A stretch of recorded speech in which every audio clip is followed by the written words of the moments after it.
बिस्मिल्लाहिर्रहमानिर्रहीम। अस्सलाम वालेकुम। पाकिस्तान टुडे के साथ मैं हूं मंसूर आजम काजी। नाज़रीन, प्राइम मिनिस्टर इमरान खान ने 120 अरब का रिलीफ पैकेज दिया है, जिसको अगर हम देखें तो 900 रुपया फी कस हर इंडिविजुअल पे जाता है। और ये 6 महीना का पैकेज है, जिसके अंदर उन्होंने प्रिस्क्राइबली कहा है कि टारगेट मार्केट क्या है उनकी और किन लोगों को उन्होंने देना है। इसके साथ साथ हम देखते हैं शुगर क्राइसिस पूरे मुल्क के अंदर इस वक्त फैला हुआ है और हर हुकूमत, चाहे वफाक हो, वो सिंध के ऊपर डाल रही है, सिंध वफाक के ऊपर डाल रही है और एक क्राइसिस की सिचुएशन नजर आती है। चीनी की जो प्राइसेस हैं वो बहुत हाइक उन्होंने इस वक्त इख्तियार की हुई है। पतली चीनी मिल नहीं रही, मोटी चीनी मिल नहीं रही और पतली चीनी की जो क्वालिटी है वो इस हद तक लो स्टैंडर्ड पे चली गई है कि बहुत सारे दुकानदारों ने तो इस वक्त चीनी रखनी ही छोड़ दी है। इस पर भी बात करेंगे। साथ अकाउंटेंट जनरल ऑफ पाकिस्तान की जो रिपोर्ट आई है, जिसके अंदर उन्होंने नैब की जो रिकवरीज हैं उनके ऊपर कॉमेंट दिए हैं कि अभी तक हमने इनको ऑडिट नहीं किया। बड़ी एक कंसर्न शो किया ऑडिटर जनरल ऑफ पाकिस्तान ने। इस पर भी बात करेंगे। Along with it Daska election की जो रिपोर्ट है वो सामने आ गई है, मंजर आम हो गई है और उसमें बताया गया है किसने क्या किरदार अदा किया है और बहुत सारे लोगों के ऊपर उंगलियां भी उठाई गई हैं इस रिपोर्ट के अंदर। लास्टली हम लोग बात करेंगे टीएलपी को लेकर, जिसके ऊपर से कलअदम हटने जा रहा है और वो अब बिल्कुल मेन स्ट्रीम पॉलिटिक्स में हिस्सा लेंगे। आई एम वेरी ग्रेटफुल, मुझे ज्वाइन किया है अलीना शिकरी ने, एंकर पर्सन है, तज्जार हैं। लाहौर स्टूडियो में मेरे साथ हैं सलमान आबिद साहब, सीनियर जर्नलिस्ट हैं, तज्जियाकार हैं और मेरे साथ स्काइप के ऊपर हैं Atar Kazmi, once again a very well renowned analyst और इंटरनेशनली पाकिस्तान का मुकदमा हर जगह पर बड़े स्ट्रांगली लाड़े होते हैं। आप सबका जी बहुत शुक्रिया। Alina, let me start with you. Prime minister का रिलीफ पैकेज 120 अरब का उन्होंने ये पैकेज दिया है, जिसके अंदर उनको अगर हम बाद में डिवाइड करें तो 900 रुपया फी कस एक इंडिविजुअल के ऊपर आता है। 6 महीने के लिए कहा गया दिया जाएगा। और इस मुश्किल टाइम में जब इकोनॉमी का एक क्रंच पूरे मुल्क के अंदर हम देखते हैं, आपको लगता है ये पैकेज ठीक है, इसी तरह होना चाहिए और वो उसी तरह ट्रांसलेट होगा, कीपिंग इन माइंड कि जिस वक्त प्राइम मिनिस्टर ये स्पीच कर रहे थे खुर्दनी तेल जो था उसकी प्राइस 60 रुपए बढ़ा दी गई थी पर लीटर और ये यूटिलिटी स्टोर से हुआ था। जी Alina. Thank you so much Mansoor. ये जो 120 अरब रुपए का जो रिलीफ पैकेज, रिलीफ का इसको नाम दिया गया है, लेकिन इसमें बड़ा तकलीफ ही नजर आ रही है हमारी गरीब आवाम की, क्योंकि अनाउंसमेंट के 2 रोज बाद ही पेट्रोल की कीमतें बढ़ा दी गई। हालांकि इमरान खान साहब ने अपने कौम से खिताब में ये बात कही थी कि पेट्रोल की कीमतें मजीद बढ़ाई जाएंगी। उससे 2-4 रोज कबल जो है वो शायद इस बात पर ये भी कह चुके थे कि जी आवाम को रिलीफ दिया जाएगा और पेट्रोल की कीमतें नहीं बढ़ाई जाएगी। बहरहाल रिलीफ पैकेज की अनाउंसमेंट के बाद हमने पेट्रोल की कीमतों में इजाफा देखा और आपके पिछले प्रोग्राम में भी हम बात कर रहे थे कि पेट्रोल की कीमतें जब बढ़ाई जाती है तो उसका इम्पैक्ट कितना संगीन होता है, उसका ट्रिकल डाउन इफेक्ट जिसमें सारे अशिया खुर्दनोश की कीमतों पे उसका इम्पैक्ट पड़ता है। बहरहाल 120 अरब रुपए का पैकेज जो है वो 2 करोड़ इमरान खान साहब के बकौल 2 करोड़ खानदानों के लिए है। इससे अल्टीमेटली 13 करोड़ जो अफराद हैं उस पर इम्पैक्ट करेगा, वो असरअंदाज होंगे। और इसकी अगर हम जो एक हमेशा जब आप कोई इनिशिएटिव लेकर आते हैं मंसूर, तो उसकी एक वर्कआउट, एक प्लान होता है, जो उसकी जो मैकेनिज्म होता है उसको आप कंप्लीटली एक थॉरो तरीके से वर्कआउट करते हैं। इसमें बड़ी कॉम्प्लिकेशंस नजर आ रही हैं। मैं डॉक्टर सानिया निश्तर साहिबा को सुन रही थी। डॉक्टर सानिया निश्तर साहिबा कहती हैं कि जी अभी भी मुल्क में 8 से 10 लाख रिटेलर्स जो दुकानदार हैं वो पेपर खातों पे जो है वो कारोबार कर रहे हैं। यानी कि अगर आप टैक्स नेट की बात करते हैं कि जी जो डॉक्यूमेंटेशन वाली एक जो फैक्टर होता है, तो वो डॉक्यूमेंटेशन के इस वक्त, क्योंकि वो क्यों आना चाहेंगे डॉक्यूमेंटेशन पे जो कि अपना कारोबार पेपर खाते पे चला रहे हैं, और वो तो रेजिस्ट करेंगे इस किस्म के मूव पे। दूसरी चीज ये कि आटा, घी, दालें आप जिन गरीब को ऑफर कर रहे हैं डिस्काउंटेड प्राइस पर, वो ऐसा तबका है जिसको इंटरनेट और ऐसी सहूलियात से वो बड़ा दूर है। सो आप एक्सपेक्ट करते हैं कि उसके पास स्मार्टफोन भी हो जिसके जरिए वो वेब पोर्टल पे जाए, वेब पोर्टल पे जाके वो अपने आप को रजिस्टर कराए, और आप मतलब उसको इतना चाह रहे हैं कि वो इतना एफिशिएंट हो। सो बहुत कॉम्प्लिकेटेड ये पूरा निजाम है। आप बैंक अकाउंट एक्सपेक्ट करते हैं रिटेलर्स के ऑन द अदर हैंड कि जी वो बैंक अकाउंट शो करें, बड़ा कॉम्प्लिकेटेड है। और उस चीज में अभी तक वो स्क्रूटनी वाला एक जो फेज है उस पर कोई अभी तक क्लैरिफिकेशन, मतलब वजाहत या कोई डिटेल सामने नजर आए, उस हवाले से कुछ नहीं नजर आ रहा। आपको एक रिलीफ पैकेज गुज़िश्ता साल भी याद होगा, कराची के लिए जो एक रिलीफ पैकेज का नाम वजीर आजम इमरान खान साहब ने ऑन ग्राउंड कितना डिलीवर हुआ, क्या कराची के हकाइक Point आ गया। तब्दील होते हुए ठीक, नजर आए, ठीक। कुछ नहीं ऑन ग्राउंड नजर आता है। ये सिर्फ एक रिलीफ पैकेज ही का एक ऐलान ही है। और अगर इसको इलेक्शन पैकेज, जिस तरह से कुछ लोग कह रहे हैं कि शायद ये इलेक्शन पैकेज है, बिकॉज अब हुकूमत जो इलेक्शन ईयर में जाती हुई दिखाई दे रही है, तो इलेक्शन पैकेज मैं समझती हूँ इस किस्म के अगर पैकेजेस हैं, अलीना, तो ये point आ गया आपका, ठीक हो गया। का जो जी, ठीक। काउंसिलर का जो इलेक्शन होता है वो भी शायद ना जीत पाए इस किस्म के रिलीफ पैकेज। बिल्कुल ठीक है। सलमान साहब, आपकी तरफ में आता हूं। पैकेज बड़ा प्राइम मिनिस्टर ने इस पे क्लेम तो किया है, लेकिन अपेरेंटली जो अभी कंसर्न्स अलीना भी बता रही हैं और ओवरऑल जो भी कंसर्न्स आ रहे हैं, कितना डुएबल आपको लगता है? एक तरफ पेट्रोल की प्राइसेस हैं, एक तरफ खुर्दनी तेल है, एक आम आदमी को रिलीफ मिल जाएगा इस पैकेज से? देखिए, इस वक्त जो पाकिस्तान की इकॉनमी है ना, उसके लिए मंसूर कोई शॉर्टकट नहीं है। अगर कोई समझ रहा है ना कि प्राइम मिनिस्टर या कोई हुकूमत आके बहुत बड़ा रिलीफ दे सकेगी लोगों को, मुझे उसकी कोई पॉसिबिलिटी नजर नहीं आ रही। आज आप इमरान खान की जगह किसी और को लाके बिठा दें तो आप देखिएगा कि 4 दिन के बाद वो भी इसी तरह की सिचुएशन को फेस कर रहे होंगे जिस सिचुएशन को आज इमरान खान की हुकूमत फेस कर रही है। उसकी एक वजह यह है, देखिए ना, IMF का जो पैकेज है उसको उसकी मंजूरी के साथ कुछ शराइत हैं। आपको पता है कि प्राइम मिनिस्टर ने 1 तारीख को पेट्रोल की कीमतों में इजाफा ना किया, वो एक सियासी मसला था। वो समझते थे कि लोगों को रिलीफ मिलना चाहिए, अभी ये मौका नहीं है। लेकिन IMF ने कहा जी हम तो अपना पैकेज उस वक्त फाइनल करेंगे जब आप वहां पे जाके कीमतें बढ़ाएंगे। तो फिर आपने 5 दिन के बाद देखा प्राइम मिनिस्टर को कीमत बढ़ानी पड़ी। तो शॉर्टकट तो कोई नहीं है। इसलिए अगर कोई समझ रहा है कि फौरी तौर पर कोई रिलीफ बहुत बड़ा लोगों को मिलेगा, मुझे तो इसका कोई इम्कान नजर नहीं आ रहा। नंबर 1 बात यह है। दूसरी बात यह कि इस बुरी सिचुएशन के अंदर भी अगर वो 120 अरब रुपए का पैकेज दे रहे हैं तो मैं नहीं समझता कि कोई बहुत बुरी चीज है। असल मसला जो अलीना ने सवाल उठाया वो ये है कि इसकी ट्रांसपेरेंसी कैसे होगी और किस हद तक ये उन लोगों तक पहुंच सकेगा जो वाकई जरूरत उसमें आती है। ये दूसरी बात है। तीसरी, देखिए, महंगाई का जो एक इशू है ना, वो एक कुछ मसले तो हैं जो आलमगीर मसले हैं, यानी दुनिया के साथ जैसे डॉलर बहुत बढ़ गया, इंटरनेशनल मार्केट में तेल बढ़ा, तो हमें समझ आ रही है। अब अगर आप हिंदुस्तान को देखें, मतलब वहां हम कहते हैं ना कि हिंदुस्तान से हमारी कीमतें कम है, लेकिन ये नहीं बताते कि जो डॉलर है वहां कुछ और रेट पे है, यहां कुछ और रेट पे है, इसलिए वो कंपैरिजन बनता ही नहीं है असली तौर पे। लेकिन प्रॉब्लम ये है कि जो गलती है वो भी तस्लीम की जानी चाहिए। वो गलती है हमारी प्रोविंशियल गवर्नमेंट्स की, वो गलती है हमारा डिस्ट्रिक्ट मैनेजमेंट सिस्टम जो महंगाई को रोकने में नाकाम साबित हो रहा है। एक बात, जो जखीरा अंदोजों को पकड़ने में नाकाम साबित हो रहा है। यानी अभी भी हम ये कह रहे हैं चीनी हमारे पास वाफर मुकदार में है, लेकिन लोगों तक तो चीनी नहीं मिल रही ना। वो जो जखीरा अंदोजी हुई है उसको किसने पकड़ना था? उसको सूबाई हुकूमतों ने काबू करना था, उसको डिस्ट्रिक्ट मैनेजमेंट सिस्टम ने काबू करना था।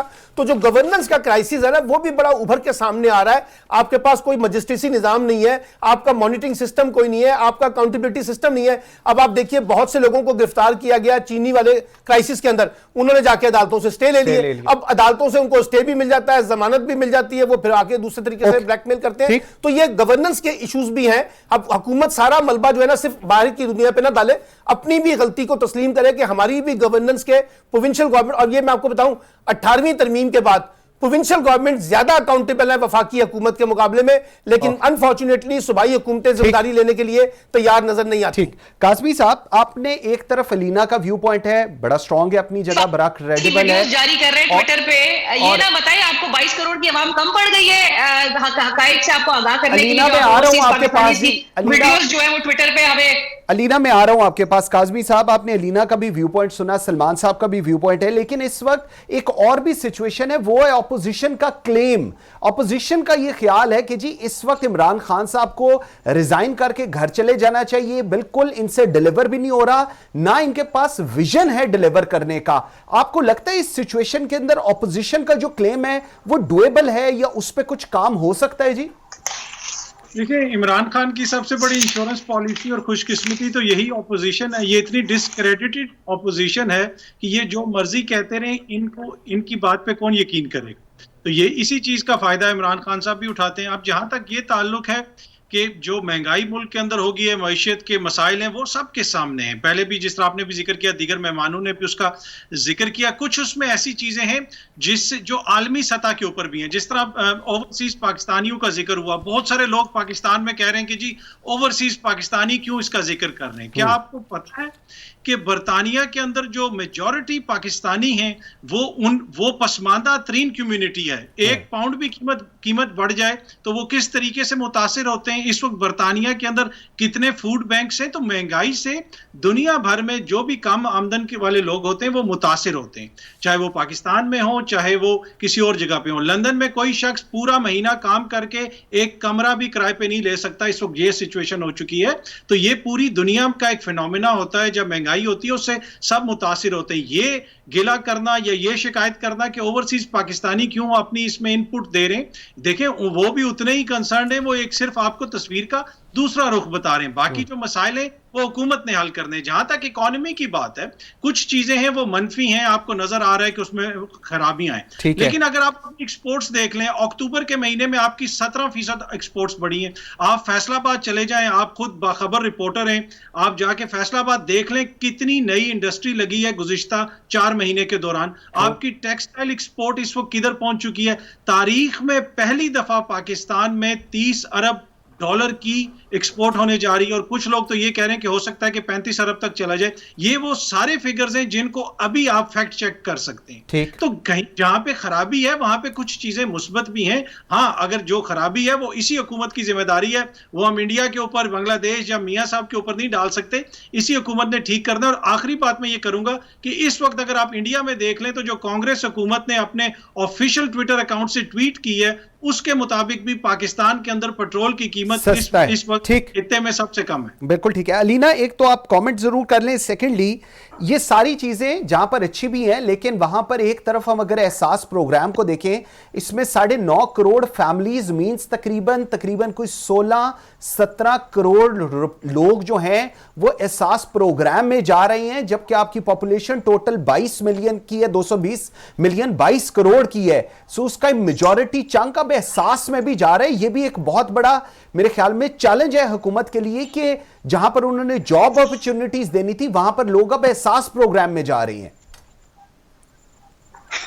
मंसूर, सबसे पहले तो काज़मी साहब की बात कि जहां बरतानिया की मिसाल दी जा रही है ना, 2 से 3% अगर इन्फ्लेशन वहां नजर आती है, चले आप वेस्टर्न इकोनॉमीज की बात करते हैं, 4% भी इन्फ्लेशन अगर ले लीजिए, पर वेज वहां पर इनकम जो है वो पर आवर जो वेज है वो भी इंक्रीज की जा रही है। तो जब आपके प्राइसेस बढ़ती हैं तो आपके इनकम का लेवल, जो स्मार्ट मैनेजर्स होते हैं वो किसी भी मुमालिक में वो भी एफिशिएंटली वर्क करते हैं और उसको मैच करते हैं प्राइसेस के साथ। कोई भी चीज कभी महंगी नहीं होती, आपके पास पैसे नहीं होते या कम होते हैं तभी आपके लिए वो चीज अनअफोर्डेबल होती है। जो आप उसको जो परचेजिंग पावर होती है, जो हम बात करते हैं कि भाई परचेजिंग पावर क्यों नहीं बढ़ाई जा रही। आप अभी फवाद चौधरी साहब की बयानात सुन रहे थे कि जी आमदनी, अब हमारे हुकूमती वज़रा जो है वो कह रहे हैं आमदन को बढ़ाना चाहिए, इनकम लेवल्स बढ़ाने चाहिए। किसका काम है इनकम लेवल जी बढ़ाने का? रियासत का काम नहीं है। रियासत सेट करती है जो मिनिमम वेज हमारे मुल्क में 20,000 है। प्राइवेट सेक्टर की तरफ क्यों देखा जा रहा है? Private sector always have to match that level जो कि रियासत की तरफ से सेट किया जा रहा है। सो आप हमें ये ना बताएं, और बाहर के लोग जो अगर उनको इतना ही एहसास है वो पाकिस्तान में आगे देख ले। क्या बहुत मुश्किल, मंसूर, आप जाके पब्लिक से इंटरेक्शन करते हैं, क्या एक इंसान जिससे 20,000 रुपए अगर उसकी माहाना तनख्वाह है उसके लिए क्या अफोर्डेबल इस वक्त हालात नजर आ रहे हैं? अब जाहिर है 20,000 से आप ऊपर लेके नहीं जा रहे और आप उस पर चीजें इतनी महंगी कर दें और आप दे रहे हैं। ये जो आप 2 करोड़ फैमिलीज और 13 करोड़ अफराद की बात कर रहे हैं, उसको आप पर महीने दे रहे कितना है? आप उसको डिस्काउंट मिलेगा 1,000 रुपए या 900 रुपए, आप जिस तरह से कह रहे थे, तो आप 1,000 में एक्सपेक्ट करते हैं कि जी उसके लिए तो बहुत रिमार्केबल चेंज उसकी जिंदगी में आ जाएगा। ऐसा नहीं होता। इनकम लेवल्स को उसी तरह से बढ़ाना चाहिए आपने प्राइसेस को। और आप लाइक सलमान साहब से, ये आप आईएमएफ के प्रेशर्स में आके कर रहे हैं। आप अवाम को खुल के बताएं, आपने आईएमएफ की कंडीशन आपने सिक्योर करने है अपनी deal with the IMF, that's why you have pressure and you have to meet their conditions. आपने IMF की वजह से आपने PDL इंक्रीज किया है और आप PDL नेचुरली आप ये पेट्रोल प्राइसेस जो है, this has nothing to do, I mean इसका एक सर्टेन इम्पैक्ट एक है इंटरनेशनल ऑयल प्राइसेस से, लेकिन आप PDL बढ़ा रहे हैं इस वक्त, पेट्रोलियम डेवलपमेंट लेवी, जो आप पिछली हुकूमतों को आप जिस पर क्रिटिसाइज करते थे ये जगह टैक्स है, ये आवाम से वसूल किए जा रहे हैं, आपको वही बढ़ाना पड़ रहा है ड्यू टू द कंडीशंस की आपको IMF की मीट करनी है और इसकी वजह से एक इम्पैक्ट है। ठीक सलमान साहब, 2 चीजें। एक तो मुझे बताएं, ये हुकूमतें, जब जितना मैं जर्नलिज्म को जानता हूं, आप जितना जानते हैं, हम लोग जितना, ये हुकूमतें रिक्वेस्ट कब से करनी शुरू कर दी है? हमने देखा है प्राइम मिनिस्टर इंडस्ट्रियलिस्ट को, बिजनेसमैन को, इनको रिक्वेस्ट कर रहे हैं कि जी वेजेस बढ़ाएं, लोगों की सैलरीज बढ़ाएं। ये बेंचमार्क सेट करना तो हुकूमत वक्त की जिम्मेदारी है, कुछ आके अब रिक्वेस्ट हो रही है। और इस सिचुएशन के अंदर एक आम आदमी किस तरह फिर जिंदगी को मैनेज करेगा? आम आदमी की जो सबसे बड़ा ट्रस्ट होता है ना, वो होता है रेगुलेटरी सिस्टम के ऊपर। True. यानी हुकूमत का काम ये होता है कि चीजों को रेगुलेट करना, चाहे वो गवर्नमेंट सेक्टर हो और चाहे वो प्राइवेट सेक्टर हो। अब प्रॉब्लम ये आ रहा है, ये कोई इस हुकूमत का पैदा करना नहीं है। आप जिस मर्जी हुकूमत को उठा के देख लें, अभी सिंध में पीपल्स पार्टी की हुकूमत है ना, और 13 साल से उनकी हुकूमत है। आप देखिए कि उनका कितना अच्छा रेगुलेट सिस्टम है, वहां पे भी वो सिस्टम नहीं है। प्रॉब्लम यह है कि हमारी हुकूमतें जो हैं, जो सिस्टम को रिफॉर्म्स करने आती हैं, देखिए डेमोक्रेसी जो है ना वो रिफॉर्म्स लाती है, इनकलाब नहीं लाती। डेमोक्रेसी के अंदर रिफॉर्म्स होती हैं, स्ट्रक्चरल चेंजेस होती हैं। अब वो चीजें अगर आप नहीं कर पा रहे हैं तो फिर आपके पास ऑप्शन क्या है? आप लोगों से रिक्वेस्ट करना शुरू कर दें, नवाज शरीफ साहब से कहें कि जी आप अपने पैसे वापस कर दें। अदालती निजाम आपका वो है नहीं जिसकी बेसिस पे वो जो करप्ट लोग हैं उनको पकड़ सके। आपका अदालती निजाम, आपका एडमिनिस्ट्रेटिव सिस्टम, आपका ब्यूरोक्रेटिक स्ट्रक्चर जो है, वो सारे के सारे जो है इस वक्त एक बड़े, जिसे कहते हैं ना, सर्जरी करने की जरूरत है, लेकिन वो हम कर नहीं पा रहे हैं। और ये हुकूमत इसलिए भी नहीं कर पाएगी मंसूर, क्योंकि इनके पास वाज़ेह मैंडेट भी नहीं है। देखिए ना, ये एमकेएम के ऊपर खड़ी है, ये पीएमएलक्यू के ऊपर खड़ी है। कोई बड़ा फैसला करेंगे, ये इत्तेहादी जमातें जो है वो आपको ब्लैकमेल करना शुरू कर देती हैं। तो इस हुकूमत के पास तो ये ऑप्शन भी नहीं है कि वो कोई बहुत बड़े रिफॉर्म्स की तरफ जा सके। तो इसलिए मैं कह रहा हूं कि जब आप रिक्वेस्ट करते हैं तो इसका मतलब है आपकी बेबसी नजर आ रही है ना। वो बेबसी इस सिस्टम के अंदर भी है कि जिस तरीके से सिस्टम को रिफॉर्म्स होना चाहिए था, अनफॉर्चुनेटली वो हम नहीं कर पा रहे हैं ना। हमारी अब कितना शोर मचाते हैं 18वीं तरमीम के बाद, मैं दोबारा आता हूं, लेकिन 18वीं तरमीम के बाद सूबों को जिस तरह से बाख्तियार और खुद मुख्तारी दी गई है कि क्या सूबे उस तरह से परफॉर्म कर रहे हैं? चारों सूबों को आप उठा के देख लें। अच्छा, सारा बोझ वफाक पे पड़ रहा है ना। अगर ये सारा बोझ वफाक ने उठाना है तो फिर सूबों को इतनी खुद मुख्तारी देने की क्या जरूरत थी? ये फाइनेंशियल ऑटोनॉमी देने की क्या जरूरत थी? क्या वजह है कि वो रिस्पांसिबिलिटी लेने के लिए तैयार नहीं है? आज जितनी चीनी मार्केट से गायब है, इसकी जिम्मेदारी कौन? सूबाई हुकूमतें हैं ना। अब सूबाई हुकूमतें एक दूसरे पे, एक सूबाई हुकूमत वफाक पे इल्जाम लगाती है, वफाक सूबों पे इल्जाम लगाता है। इस इल्जाम तराशी के नतीजे में सबसे ज्यादा इस्तेसाल जो है वो आम आदमी और कमजोर तबके का हो रहा है, क्योंकि वो देख रहा है कि कोई जिम्मेदारी लेने के लिए तैयार ही नहीं है। काज़मी साहब, मुझे एक चीज बताएं, ये जो रिफॉर्म्स की बात होती है और सिस्टम की बात हो रही है और सिस्टम को रिफॉर्म करने की बात होती है, उसके बाद लिंक अप किया जाता है कि जी हुकूमत कमजोर है, इत्तेहादियों पर चल रही है, और अगर कोई स्ट्रक्चरल चेंज करने की कोशिश की जाएगी तो शायद ये इत्तेहादी साथ ना आए। सर, ये जस्टिफिकेशन को कैसे आप एनालाइज करते हैं? देखें, कुछ चीजें होती हैं हुकूमत की जिससे कमजोरी या मजबूती का पैमाना लोग समझते हैं। आम बंदे, मैं आम फैक्ट की बात कर रहा हूँ, वैसे तो बहुत सारे फैक्टर्स होते हैं बीच में। अब लोग ये देखते हैं कि ये हुकूमत हमें इतनी बेबस नजर आती है कि सरकारी टीवी के ऊपर एक कौमी हीरो की तस्दीर होती है और वुज़रा जो है वो ट्विटर के ऊपर आके इस तरह के बयानात दे रहे हैं कि जैसे दूरदर्शन के ऊपर शोएब अख्तर के साथ बदतमीजी हुई। भाई, सरकारी टीवी पे हुई है, एक्शन लो आप। दूसरी चीज आप ये देखें कि आपको इस हुकूमत के अंदर एक नया फिनोमिना नजर आएगा। आपको हर दूसरा जो ब्यूरोक्रेट है वो ट्विटर के ऊपर आपको दानिशवर बना हुआ नजर आएगा, हुकूमत के ऊपर तनकीद करता हुआ नजर आएगा। किसी की जुर्रत की, किसी ब्यूरोक्रेट की या अफसर की कि वो गुज़िश्ता जो पिछले हुक्मरान थे उनके खिलाफ शाही कर, तो हुकूमत ने इस तरह का माहौल पैदा कर दिया कि जहां पे अब उसका अपना सपोर्टर भी ये समझता है कि यार ये हैं तो बड़े अच्छे, लेकिन इनसे काम कुछ नहीं होता।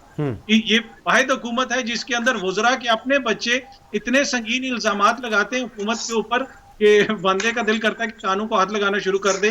तो बाकी ऑपोजिशन ने तो इल्जाम लगाना ही है। अब जहां तक इस्लाहात का ताल्लुक है, अब ये जो निज़ाम है, इस निज़ाम के अंदर हमने देखा कि फौजी अमर भी आए, वो इसी निज़ाम के अंदर आए, इसलिए कि कानून यही थे, यही सारे कानून थे जिनका इतलाक होता था। थाना, कचहरी, जितने भी आपके कानून हैं वो सब यही थे। इसमें दूसरी जमातों की हुकूमतें भी आई, इसमें खान साहब की हुकूमत भी आई, लेकिन लगता ऐसे है कि ये जो निज़ाम है इसमें अगर किसी के लिए डिलीवर नहीं होता तो वो मेरे और आप जैसे आम बंदे के लिए डिलीवर नहीं होता। जो यहाँ की जो अशराफिया है वो तो जेल से निकल के भी बाहर चली जाती है, यहाँ पे जो दीगर लोग हैं उनको इंसाफ भी मिल जाता है, जो बासर लोग हैं, लेकिन आम जो लोग हैं उनके लिए कभी इस्लाहत नहीं हुई। तो अब इस निज़ाम के अंदर कैसी इस्लाहत की जाए जिससे आम बंदे को रिलीफ मिले, वो भी एक जो है ना गौर तलब इशू है। बिल्कुल ठीक है। अलीना, आपकी तरफ में आता हूं। ये अब सारी सिचुएशन अगर मैं जरा इस वक्त एज ऑफ टुडे, एक शुगर क्राइसिस पूरे मुल्क में फैला हुआ है और वफाकी हुकूमत सूबाई हुकूमतों को कह रही है, सिंध के ऊपर बहुत कहा जा रहा है, सिंध कह रही है कि जी 15 नवंबर से क्रशिंग शुरू होगी। और आज तो मैं सुन रहा था मुर्तजा वहाब क्लेम कर रहे थे कि जी पंजाब में क्या क्रशिंग शुरू हो गई है। खुसरो बख्तियार, मुनस सलाही, जहांगीर खान तरीन, इनकी फैक्ट्रीज के बारे में कहा। 46 जो शुगर मिल्स हैं वो पंजाब में है, 7 केपीके के अंदर है। So allegations and all the time allegations. Ground reality जो है वो हम सबको पता है क्या है। मंसूर, मैं तो मेरे ख्याल से सिर्फ इतना समझती हूं कि जब वजीर आजम इमरान खान साहब कहते थे कि आज से कुछ अरसे कबल कि माफिया जो है मुल्क में, ये शुगर माफिया है, वीट माफिया है, आपको याद होगा वो जो कमीशन की रिपोर्ट भी, तो पहले इमरान खान साहब थे वजीर आजम पाकिस्तान, जो कहते थे हमें नहीं पता कि ये माफिया कैसे ऑपरेट करता है। फिर जब कमीशन की रिपोर्ट सामने आई तो जी खान साहब को पता चल गया कि ये किस तरह से काम कर रहे हैं। हाँ। और इतने ही पूरे अरसे में जब तक उनको पता चला, प्राइसेस 80 रुपए फी किलो से 150 रुपए फी किलो पे चली गई। तो मेरा ख्याल से तो बेहतर है कि वजीर आजम पाकिस्तान को अगर चीजें ना ही पता हो तो अवाम के मफाद में है, क्योंकि जब पता चलती है तो फिर अवाम की पहुंच से वो कमोडिटी जो है वो बड़ी दूर हो जाती है, उसकी जो है वो पहुंच से बहुत बाहर हो जाती है। 150 रुपए फी किलो, जिसको कुछ हुकूमती वज़रा तरदीद करते हुए नजर आए कि जी 150 रुपए फी किलो नहीं हुई प्राइसेस। ये हाल है कि जहां पर आप जिक्र करते हैं जिस कमोडिटी का ऑन चैनल्स, आप आके कौन से खिताब करते हैं, आप जिस चीज का नाम लेते हैं उसकी कीमतें जो है वो अगले दिन ही मार्केट में जो है वो डबल हो जाती है। हमें इस वक्त आवाम के लिए रिलीफ का आप पैकेज एक तरफ अनाउंस कर रहे हैं, आप आवाम को रिलीफ की बातें कर रहे हैं, दूसरी तरफ आप कमोडिटी को पहले से वो प्राइसेस को आग लग चुकी है।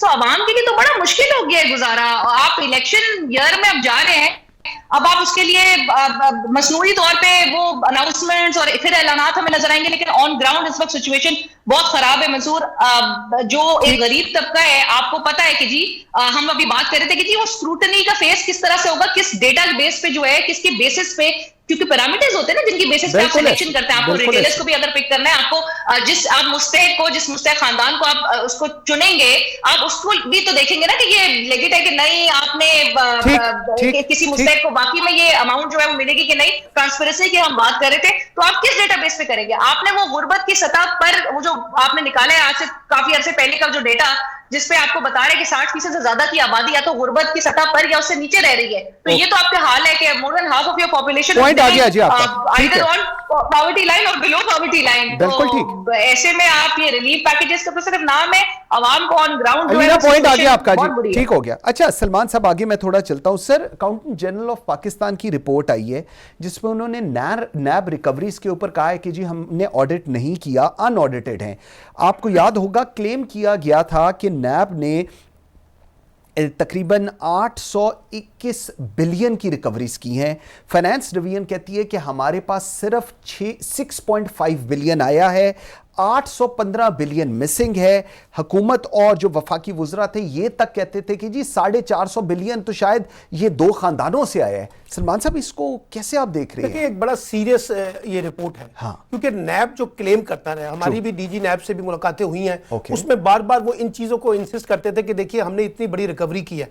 फिर हमने उनसे पूछा भी कि ये पैसा कहाँ है, तो उन्होंने कहा कि सरकारी खजाने में जमा हो गया है, और उन्होंने उसकी नफी की कि यहाँ जो अपोजिशन बार बार ये कहती है ना कि शायद पैसे जो है वो नैब के लोगों में आपस में 25% डिवाइड हो जाता है, उसकी उन्होंने नफी की। कोई ऐसी चीज नहीं है। कैसे नहीं होता? हाँ, ऐसा नहीं होता। अब सवाल ये है कि जो एलिगेशन आया है, इसका जवाब नंबर 1 तो देना है आपकी फाइनेंस मिनिस्ट्री ने, ठीक है, नंबर 2 देना है नैब ने खुद भी देना है ना, दोनों देने दे, क्योंकि देखिए ये बड़ा सीरियस मसला होगा कि एक तरफ आप ये कह रहे हैं कि इतने पैसे हमने रिकवर किए हैं, और दूसरी तरफ आप ये कह रहे हैं कि रिकवरी जो है वो गवर्नमेंट के खजाने में इतनी गई है। तो ये जो बीच का जो गैप है, इसको फिल करना कैसे करना, उसमें कौन लोग मुलव्वस हैं, अगर ये खबर डाटा ठीक भी है नहीं ठीक है, ये जब तक आपकी फाइनेंस मिनिस्ट्री जो है या फाइनेंस डिवीजन जो है वो इसको क्लैरिफाई नहीं करेगा, नैब इसको क्लैरिफाई नहीं करेगा, उस वक्त तक ये सूरत हाल जो है कि एम्बिग्विटी में रहेगी, और इससे यकीनी तौर पे हुकूमत पे सवालात उठेंगे। तो मेरा ख्याल है कि जब ये कह रहे हैं कि पिछले जब से नैब बनाए उसके पहले 17 वर्षों के मुकाबले में पिछले 3 वर्षों में 4 वर्षों में हमने रिकॉर्ड रिकवरी की है, तो फिर ये रिकॉर्ड रिकवरी कहां गई है? और किस जगह पे जमा करवाई गई है वो एक बड़े वाज़ेह सबूत के तौर पे सामने आना चाहिए, ताकि ये जो रिपोर्ट कही जा रही है अगर ये गलत है तो उसके बारे में भी बात होनी चाहिए, अगर ये खबर दुरुस्त है तो फिर जो लोग इसमें जिम्मेदार हैं उनके वो भी सामने आने चाहिए। बिल्कुल ठीक है। वैसे एक छोटी सी ब्रेक का कहा जा रहा है जी, ब्रेक लेते हैं और जिस वक्त ब्रेक से वापस आते हैं तो इसको भी कंटिन्यू करें और जरा इस चीज को भी अब डिस्कस करेंगे कि हम एनआरओ हुकूमत किसको दे रही है, क्योंकि अपेरेंटली जो ऑर्डिनेंसेस आ रही हैं और जो उसकी वर्डिंग्स है उससे तो ऐसे फील होता है कि हुकूमत शायद अपने आप को, अपने वुज़रा को जो है वो एनआरओ देने की बातें कर रही है। इस पर भी बात करते हैं, मेरे साथ रहिएगा।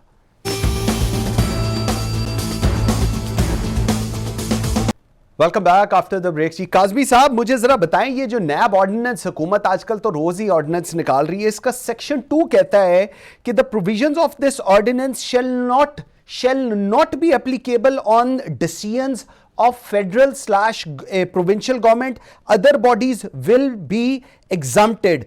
सर, तो अगर ये इसकी जो सादा उर्दू ट्रांसलेशन है, ये एनआरओ किसको मिल रहा है? अगर जो इनके डिसीजंस होंगे वफाकी हुकूमत के, सूबाई हुकूमत के और कुछ बॉडीज के, अगर उसके ऊपर एप्लीकेबल ही नहीं है ये ऑर्डिनेंस, तो फिर एनआरओ किसको दिया जा रहा है? कोई मुझे समझ नहीं आई, मैंने कहा मैं आपसे जरा समझ लूं। देखिए, इस हुकूमत की बहुत सारी चीजें जो इनको खुद भी समझ नहीं आती हैं। अब प्रॉब्लम यह है कि इस 2-3 दफा हमने देखा कि गुज़िश्ता चंद हफ्तों के दौरान एक दफा एक ऑर्डिनेंस आया, फिर दोबारा ऑर्डिनेंस आया, और अब अटॉर्नी जनरल साहब ने हुकूमत को मशवरा दिया है कि आप इसको ईवान में लेके जाएं और पार्लियामान से कानून साजी करें। अब जो भी कानून बनेगा पार्लियामेंट की मंजूरी से बनेगा, उसने आके लोगों के खिलाफ एक्शन करना, उन लोगों के खिलाफ जो मुबैना तौर पे बदउनवानी में शामिल हैं। लेकिन अगर आप नैब की कारकर्दगी देख लें, इसी दौर के दौरान देख लें, गुज़िश्ता एतवार की मैं छोड़ दें आप, तो इस पूरे दौर में आपको उनकी कारकर्दगी बड़ी मायूस कुन नजर आएगी। इस शहजाद अकबर साहब जो जार हैं नैब के, उनका जो रिपोर्ट कार्ड है उसके ऊपर सिर्फ जहांगीर तरीन की नाराजगी के अलावा और क्या चीज है? क्या कुछ और उन्होंने अचीव किया? जहांगीर तरीन को नाराज करने के अलावा बातें बड़ी बड़ी हो रही हैं कि जी ये हो जाएगा, वो हो जाएगा। अब कुछ केसेस ऐसे हैं जिनमें मुमकिन है कि बहुत जल्द फैसले हो जाएं, लेकिन पाकिस्तान का जो अदालती निज़ाम है, इस नैब के अंदर आप जिस मर्जी को एनआरओ दें या ना दें, जब तक अदालती निज़ाम इसके एटपार नहीं आएगा, इसकी पेश पे नहीं आएगा, मेरा नहीं ख्याल कि इससे कोई फर्क पड़ेगा। और जहां तक ये जो एनआरओ का ताल्लुक है, मेरे ख्याल में पीएमएलएन और पीपल्स पार्टी भी इसके ऊपर काफी खुश होंगे, इसलिए कि अगर इसको पिछले वक्त से अप्लाई किया जाएगा इस चीज को, तो फिर बहुत सारे उनके ऊपर तो केसेस ऐसे हैं कि उन्होंने ये ठेका दिया या एलएनजी में ये किया या नारोवाल सिटी की कॉम्प्लेक्स के अंदर ये हुआ, तो इससे फायदा तो पूरी जो अशराफिया है उसको सबको ही होगा, किसी एक जमात को नहीं होगा। बिल्कुल ठीक है। अलीना, एक तो इन दोनों चीजों, एजीपी की रिपोर्ट के ऊपर, नैब ऑर्डिनेंस के ऊपर बताइएगा। अलॉन्ग विद इट जो वीट रिपोर्ट कमीशन है वो कहती है कि जी it's a saga of failures in decision making and policy and planning at federal and provincial level. ये वीट रिपोर्ट कह रही है, और जो पावर कमीशन की रिपोर्ट है वो कह रही है जी 36 बिलियन के प्रॉफिट्स जो थे वो रजाक दाऊद साहब की तरफ से सामने आए और कैबिनेट ने उसका गो हेड दिया ऑन दिस एग्रीमेंट कि उनको ये एक्सेस पेमेंट कर दी जाए। Billions were waived of. ये दो रिपोर्ट्स हैं जो हुकूमत की रिपोर्ट्स हैं, जिसका मैंने आपको बिल्कुल वो बताया है जो उसका रिजल्ट है। इसको आप कैसे एनालाइज कर रही हैं? ठीक है, सब कुछ ऐसे ही होता है मंसूर। बहरहाल अवाम जो है ना, अवाम में अवामी पर्सपेक्टिव से आपको बताऊं कि जी अवाम देखना चाहते हैं कि जी इतने कुछ अगर हकायक सामने आ रहे हैं तो इसके खिलाफ कार्रवाई हो क्या रही है। At the end of the day कार्रवाई कोई अभी तक नजर नहीं आई, ना होती भी नजर आएगी। यही कुछ हमें चीजें सूरत-ए-हाल गुज़िश्ता अदवार में भी नजर आते थे कि जी बड़ी बड़ी नंबर्स जो हैं वो कोट किए जाते थे एम्बेजलमेंट के, लेकिन कुछ आगे होता हुआ दिखाई नहीं देता था। मैं नैब की कारकर्दगी पे मुझे काज़मी साहब ने जिस तरह इशारा दिया, उस पर जरूर मैं ये बात मेंशन करती चलूं कि जो कुछ नंबर्स नजर आ रहे हैं ना मंसूर, वो बड़े एग्जैजरेटेड भी नजर आ रहे हैं। अभी आप 815 अरब रुपए की बात, रिकवरी की बात नैब ने की थी 1999 से लेके 2000, अगर हम 20 तक की भी अगर बात कर रहे हैं तो आप इस पूरे अरसे में ये रियासत के लिए बहुत बड़ा आई ओपनर है, क्योंकि रिकवरी की जो सामने सूरत नजर आती है वो सिर्फ 6 अरब रुपए तक की शो कर सकते हैं, और बाकी पूरा किधर गया आप नैब की वेबसाइट्स पे देखें, सिर्फ वो अपने एवरी ईयर एक एनुअल रिपोर्ट जारी करते हैं। आज तक कभी किसी ने नैब को ऑडिट किया, और इनके तो नैब के इन्वेस्टिगेटर्स को मेरी सजेशन होगी कि पहले तो इनको एक बेसिक अकाउंटिंग जो है वो समझाई जाए, क्योंकि इससे बेहतर मैथ्स तो मेरे ख्याल से हम कराची में वही सुनते थे कि जी वो सेक्टर इंचार्ज जो है जिनको टारगेट्स दिए जाते थे वो शायद रिकवर कर पाते थे। आप और मैं मंसूर अगर कोई क्राइम करे ना तो हमारे पीछे नैब, फेडरल बोर्ड ऑफ रेवेन्यू से लेकर FIA और दीगर जो इदारे हैं, कस्टम इंटेलिजेंस वगैरह, तमाम सब पीछे लग जाएंगे और जो है हमें बिल्कुल मंतकी अंजाम तक पहुंचाया जाएगा अगर हम कोई क्राइम सरजद कर लेते हैं, अगर हमसे हो जाता है। लेकिन नैब को क्या, जो कि एक एक्ट ऑफ पार्लियामेंट से बनाया गया है, कभी क्या उनका ऑडिट हुआ? और अगर हुआ तो किधर है ऑडिट रिपोर्ट? हम तो जानना चाहेंगे कि जी जो टैक्स पेयर के पैसे से, हमारे पैसे से इनकी सैलरी जाती है, इनके तमाम खर्चे अफोर्ड किए जाते हैं, लेकिन ये एग्जाम्प्ट क्यों है? जब अगर ऑडिटर जनरल ऑफ पाकिस्तान के ऑफिस जो है उसका जिम्मा है to conduct audit of state institutions, तो नैब उसमें एग्जेम्प्ट क्यों है? और रिकवरी की जो इतनी बड़ी बड़ी रिकवरी की बातें की जा रही है, तो रिकवरी की प्रोसीड्स किधर है? पिछली ये जो मीटिंग हो रही थी उसमें नैब के कोई रिप्रेजेंटेटिव मौजूद नहीं थे। आप क्यों नहीं, कितना एक मुश्किल काम में कि जी आके जो है वो अपना एक पर्सपेक्टिव या अपने तौर पे जो है अपनी इदारे की जो है वो नुमाइंदगी कोई करता हुआ नजर आता और ये बताए कि भाई किधर है ये तमाम रिकवरी प्रोसीड जो आप बता रहे हैं, आप शो कर रहे हैं 815 अरब रुपए रिकवर किए नैब ने अब तक। और मैं सिर्फ एक हवाला देना चाहूंगी कि इसकी एक एग्जाम्पल, एक glaring example would be doctor Asim का, आपको याद होगा 462 बिलियन रुपीस तक आ गया था कि जी डॉक्टर आसिम खा गए हैं 462 अरब रुपए, और वो खा चुके थे, लेकिन वो रिकवरी किधर हुई हमें तो आज तक नजर नहीं आई। पॉइंट आ गया, ठीक हो गया, बताया जाए हमें कि जी ठीक हो गया। मतलब 462 billion is also half of your total defence budget. Exactly, बड़े आसानी से कोट कर दिया जाता है। So these numbers are pretty exaggerated I believe. और इसका जवाब आना चाहिए। बिल्कुल ठीक कह रही, बिल्कुल ठीक कह रही। You're bound to answer.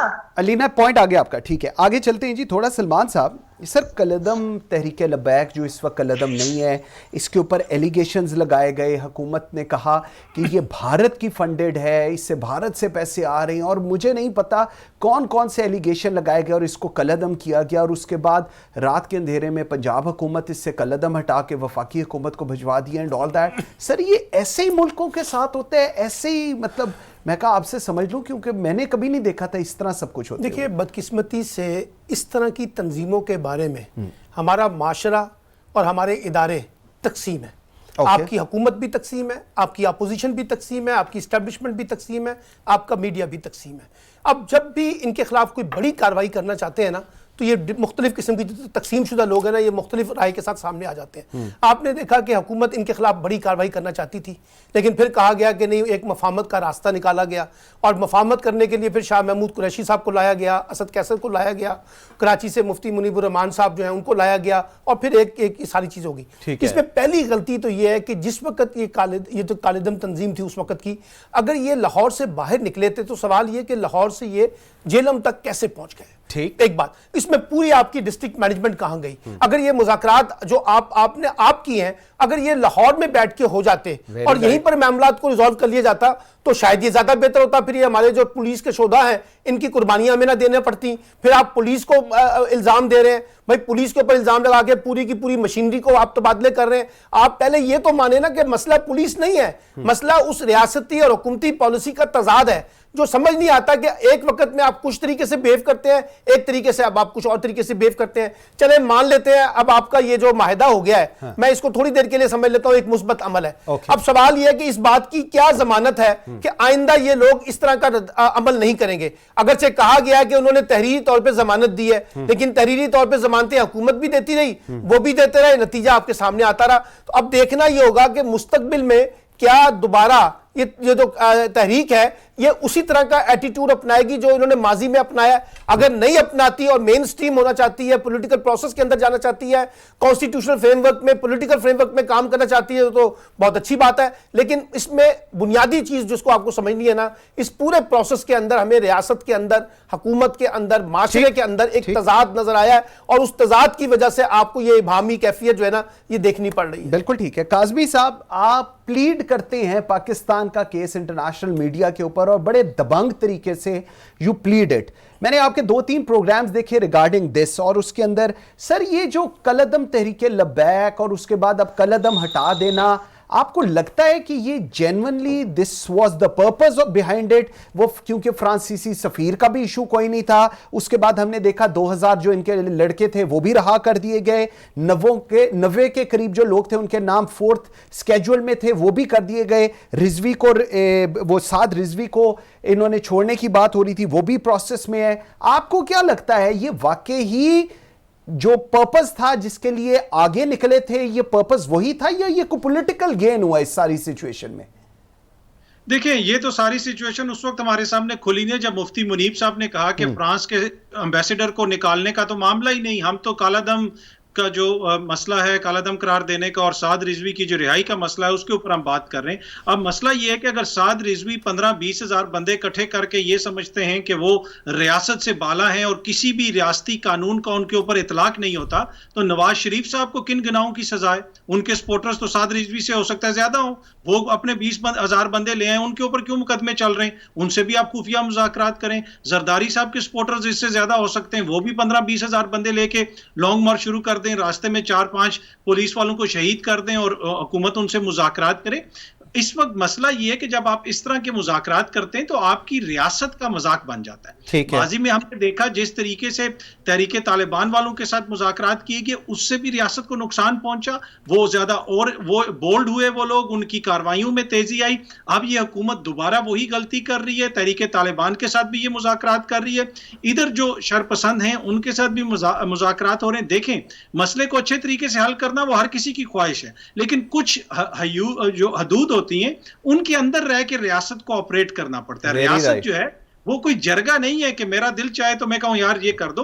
रियासत को एक आइन और एक कानून के दायरे के अंदर रह के फैसले करने पड़ते हैं। जब रियासत वो नहीं करती तो फिर हर शख्स जो है वो ये समझता है कि उसके ऊपर भी किसी किस्म के कानून का इतलाक नहीं होता, फिर रियासत के अंदर अफरा तफरी फैलती और उसकी बुनियाद हमारी रियासत खुद रख रही है। बिल्कुल ठीक है। अच्छा अलीना, जिस वक्त हम इस वक्त ये बात कर रहे हैं, वफाकी काबीना ने तहरीके लबैक के ऊपर से कलदम का नाम हटाने की जो समरी गई थी उसको मंजूर कर लिया है।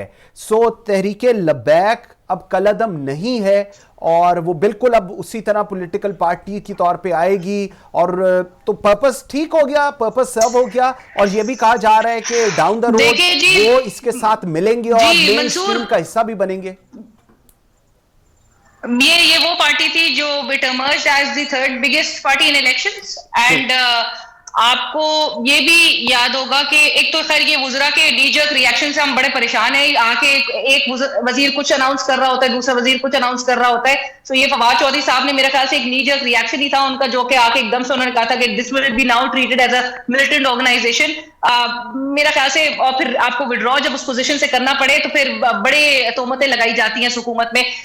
मेरा ख्याल से मंसूर, अगर आपकी इस वक्त माशी पोजीशन बड़ी मजबूत होती, हुकूमत डिलीवर करती हुई नजर आ रही होती मुल्क में और हुकूमत की पोजीशन जो है वो बड़ी मुस्तहकम नजर आती, क्योंकि ऑपोजिशन तो अभी वो ऑपोजिशन तो खुद ही उसकी डिविजन है, ऑपोजिशन तो अभी तक यूनाइट ही नहीं हो सकती है अनफॉर्चुनेटली अगेंस्ट दिस गवर्नमेंट के वो टफ टाइम देती। तो हुकूमत के पास तो बड़ा मार्जिन था टू डिलीवर देयर बासेस, और जब नहीं कर सक रही है और अपनी एक कमजोर पोजीशन को बाकी में फील कर रही हो तो फिर इसी किस्म के जत्थे जो है वो सामने आएंगे, इसी किस्म का दबाव जो है हुकूमत पे पड़ेगा और इसी किस्म के फिर खुफिया मुआहिदे जो है वो किए जाएंगे, क्योंकि आपकी पोजीशन नहीं है इस वक्त। आप एक मजबूत पोजीशन में होते और आपने अगर इस वक्त मुल्क में जो है वो वाकई में जो आपने वादे किए थे प्री इलेक्शन फेज में, जो आपका मैनिफेस्टो था, आप उसमें से आधे से ज्यादा भी, मैं कहती हूँ आधा भी डिलीवर अगर आप कर देते तो किसी की मजाल नहीं होती कि आके प्रेशर में, दबाव में आके रियासतों पर जो है वो अपना रियासत पर अपना प्रेशर क्रिएट करे, दबाव क्रिएट करे। पुलिस वालों को जो है वो शहीद जिस तरह से बेदर्दी से किया गया, मैं कहती हूँ कि कितना डिमोटिवेटिंग है, कितना मोरल डाउन हुआ होगा पुलिस पूरी फोर्स का कि जब आके आपको ये कलदम का वो भी आपको हटा देना पड़ा और उसके बाद आप रिलीज भी कर दें उनके जत्थों को और जिन लोगों को आपने गिरफ्तार किया था। तो मेरे ख्याल से तो ये आपके इंस्टीट्यूशन के एक बहुत बड़ा एक सवालिया निशान है जी, बिल्कुल ठीक, मोटिवेटिंग बहुत ही डिमोरलाइज करने वाले इकदाम किए जा रहे हैं। लेकिन ये सिर्फ निशानदेही करती है, ये सिर्फ बताती है कि इस वक्त हुकूमत जो है वो इंतहाई कमजोर पोजीशन में, कमजोर अपने आप को फील करती है नेचुरली। इसी की वजह से आपको खुफिया मुआहिदे और ये दबाव का आप शिकार हो रहे हैं। Alina Shigri, thank you very much. Atar Kazmi very much जी। सलमान आबिद साहब बहुत शुक्रिया। नाज़रीन, ये जो इस वक्त आखिरी जुमले अलीना शिगरी ने कहे, आप यकीन करें एग्जैक्टली यही जुमले थे जो पंजाब पुलिस कह रही थी। वो कह रही थी जी आप देखिएगा हम शहादतें भी देंगे, हम सब कुछ करेंगे और उसके बाद ये तमाम लोग इसी तरह रहा हो जाएंगे, इनके ऊपर से कलअदम भी हट जाएगा और यही मेरे ख्याल में पाकिस्तान की किस्मत है। That's how it's the show should go on. Thank you very much watching Pakistan today. मुझे मंसूर आजम काजी को इजाज़त दीजिए। अल्लाह हाफिज़।